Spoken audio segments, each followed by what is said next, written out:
Metro හැමෝම කතා වෙන්නේ මෙට්‍රෝ ගැන. ඒ 19 වචනය මෙට්‍රෝද? අහලා බලන්නකෝ පෞද්ගලික බස් රථ හිමියන්ගේ සංගමයේ කියන කතාව. තානම් වචනේ මෙට්‍රෝ කියලා කියන්න පුළුවන්. මොකද පෞද්ගලික කාලේ පුරාම දිගින් දිගටම සෝෂල් මීඩියා හරහා Facebook හරහා මට දෝෂාරෝපණය කරනවා යම් කණ්ඩායම්. නමුත් මෙතන තියෙන කනගාටුව ලංකාවේ අවුරුදු අපි දැනට මේ පෞද්ගලික බස් රථ සේවාව 1978 ඉඳන් පටන් අරගෙන අවුරුදු දැන් තියෙනවා 50කට අඩු සංඛ්‍යාවක් මේ ජනතාව ගියේ අපේ බස් රථවල නෙවෙයිද? තමත් කනගාටුදායක තත්ත්වයක් ඒක. මොකද අපේ බස් රථවල තමයි වසර 50කට ආසන්න කාලයක්ම මේ ජනතාව මේ බස් රථවල ගියේ අපේ බස් රථවල ගියේ. ඒතකොට මේ අය මැරලා ඉපදිලා වගේ තමයි ගොඩක් මිනිස්සු කතා කරන්නේ. ඒ නිසා ඒක බරපතල කනගාටුදායක තත්ත්වයක්. මොකද අපි අඛණ්ඩව වසර 50කට ආසන්න ප්‍රමාණයක් හොඳ ලංකාවට මේ බස් රථ සේවාව ලබා දීලා තියෙනවා. මොකද 1977 වෙනකොට ළංගම තිබුණේ නැහැ. ළංගම බසක් දාමනේ උනේ නැහැ. මිනිස්සුන්ට රස්තියා දුන්නා. දැන් මේ බදාගෙන දඟලන්නේ මේ මෙට්‍රෝ කියන්නේ ඇත්ත වශයෙන්ම ළංගම. මොකවත් නෙමෙයි. මේ ළංගමම තමයි. බරුවට ජනතාව රවට්ටනවා මෙට්‍රෝ කියලා. මේ ඉස්සෙල්ලත් මේ ජනතා සන්තක බස් කියලා එක සමාගම් විදියට මේ ළංගම පරිවර්තනය කරා. මේක සම්පූර්ණයෙන්ම මහා භාණ්ඩාගාරයේ 60%යි. ඒ වගේම ළංගම 40%යි. මේක පූර්ණ වශයෙන් රජ සතු සමාගමක්. ඒ කියන්නේ ළංගම ඇත්තම කියනවා නම් මේක ළංගමම තමයි. ඔව් හැමෝම කතා වෙන්නේ මෙට්‍රෝ. ඉතින් වැදගත් වෙන්නේ මේ බස් රථ ක්‍රමය හරහා අපේ සාමාන්‍ය වැඩ කරන මිනිස්සුන්ට ඇත්තටම හොඳ පොදු ප්‍රවාහනයක් ගන්න පුළුවන්ද කියන එක. ඉතින් ඇත්තටම ලංකාවේ පොදු ප්‍රවාහනේ වෙළඳපොළත් එක්ක අනුවර්තනය නොවිච්ච තැන් ගොඩක් තියෙනවා. අපි නිතරම කතා කරලා තියෙනවා ප්‍රයිස් කැප් එකක් දාන්න එපා කියලා. ප්‍රයිස් කැප් එකක් දැම්මට පස්සේ අපිට හොඳ සර්විස් එකක් ගන්න අමාරුයි. නිකන් හරි හිතන්නකෝ දැන් ඔය වැල්ලවත්ත හරහා වැල්ලවත්ත ඉඳලා යාපනයට මේ පැතිවලට බස් ගොඩක් යනවා. ඉතාමත්ම සාර්ථක විදියට ඒවයි ලොකු ලගේජස් අරන් යන්න පුළුවන්. කොන්ඩක්ටර්ත් එක්ක බස් එක එන තැනක් තියෙනවා. කෝඩිනේට් කරගන්න ලේසි. හැබැයි ඒකේ ප්‍රයිස් එක වැඩි. දැන් අර සාමාන්‍ය රෙගියුලේට් කරන ප්‍රයිස් එකට දැම්මොත් එහෙම ඔය ගානට යන්න හම්බ වෙන්නේ නැහැ. ඉතින් ඒක නිසා ප්‍රයිස් එකේ අනිවාර්යයෙන්ම රේන්ජස් ටිකක් තියෙන්න ඕන.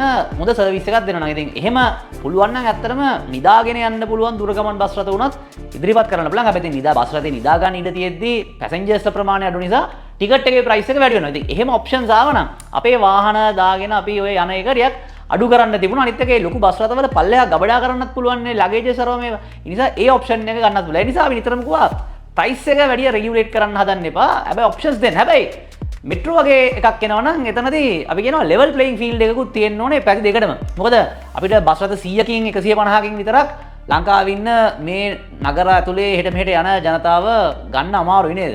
ඉතින් ඒ නිසා මේකට අනිවාර්යයෙන්ම බදු ගෙවන ජනතාවගේ සල්ලි දාලම මේ වැඩේ කරන්න බෑ. අනිත් එක තමයි බස් රථයක් දුවනවා කියලා කියන්නේ නිකම්ම බස් රථ ටිකක් පාරට දාලා GPS එක කරලා ට්‍රැක් කරලා යන ක්‍රමයට වඩා ටිකක් ඔබටත් යන්න ඕන. මොකද හදිස්සි හරි බස් රථයක් කැඩුණොත් දැන් නම් මේ බස් රථ අලුත් නිසා හොඳට ඔපරේට් වෙනවා. නමුත් පොඩි කාලයක් යද්දී බස් රථ කැඩෙනවා, හිතා ගන්න බැරි දේවල් වෙනවා. එතකොට ඒ රූට් එකේ ඒකට වෙන බස් රථ තියෙන්න ඕන. ඉතින් එහෙම තියෙන්න නම් මේ ඔක්කොම ටික මොනවා හරි ඒකාබද්ධ පොදු ටයිම් ටේබල් එකකට දුවන්න ඕන. ඉතින් ඒකට නම් ප්‍රයිවට් සෙක්ටර් එකටත් අවස්ථාවක් අනිවාර්යයෙන්ම දුන්නා නම් බදු ගෙවන ජනතාවකට බරක් එන්නේ නැතුව බස් රථ දාන්න පුළුවන්. ගවර්න්මන්ට් එකට පුළුවන් රෙගියුලේට් කරන්න. ඒ කියන බස් රථ මොඩල් එක හරියද? මේක ලෝ ෆ්ලෝද?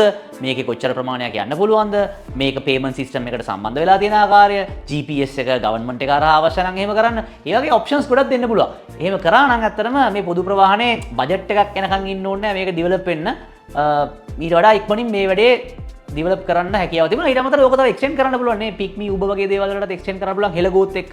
එතකොට දැන් තියෙන ප්‍රශ්නේ මේ මෙට්‍රෝ එක එන තැනට සෑහෙන දුරක් පයින් එන්න ඕන. බැහැලා ආයි පාරක් යන තැනට පයින් යන්න ඕන. හැබැයි ඔය ඔක්කොම ටික කනෙක්ට් කරගන්න උන්ටත් chance එකක් දුන්නා නම් ඔවුන්ගේ බසර්සුත් ඕන නම් මේකට දාන්න. එහෙනම් තවත් මේක ස්මූත් වෙනවා. මොකද එතකොට තමන් ඉන්න තැනින්ම ටුක් ටුක් එක හරි එහෙම නැත්නම් කැබ් එක හරි ගිහිල්ලා මෙට්‍රෝ එක තියෙන තැනට ගියා බස් එක එන වෙලාවට එතනින් බස් එකේ නැගලා ආයි පාරක් කැමැත්තෙන් බැස්සෙත් එක්ක ඉඳන් ආයි පාරක් යන්න ඕන තැනටම පික්මි එක අරහම නිකම්ම ඔන්ලයින් පේමන්ට්ස් හරහා කරන්න පුළුවන්. ඔන්ලයින් පේමන්ට්ස් වලට පොඩි ඩිස්කවුන්ට් එකක් දුන්නා නම් එතකොටත් ඔය කෑෂ්ලස් වැඩේට ටිකක් පුෂ් වෙනවා. ඒ වගේ ඔප්ෂන්ස් ගැන අපිට ටිකක් හිතන්න පුළුවන්. එතකොට මේ වැඩේ ටික ඉක්මනට යනවා. ඊට අමතරව ඉතින් බස් රථ වලින් විතරක් නෙවෙයි පොදු ප්‍රවාහනේ හදන්න ඕනේ. අපිට සිද්ධ වෙනවා අපේ දුම්රිය බයිසිකල් වලින් යන එක, පයින් යන එක, පුද්ගලික වාහන වලින් යන එක මේ ඔක්කොම choices මිනිස්සුන්ට තියෙනවා. මොකද අපි මේ වෙලාවේ මෙට්‍රෝ එකේ ගියාට මුළු ජීවිතේ හැමදාම යන දවස්වල මෙට්‍රෝ එකේම නෙවෙයි යන්නේ. සමහර දවස්වල පයින් යනවා, සමහර දවස්වල බයිසිකලෙන් යන්න කැමති, සමහර දවස්වල අපේ පුද්ගලික වාහනෙන් යනවා. ඉතින් මේ ඔප්ෂන්ස් හතරටම අවශ්‍ය shift වෙන්න පුළුවන් හැකියාව හදන දෙක තමයි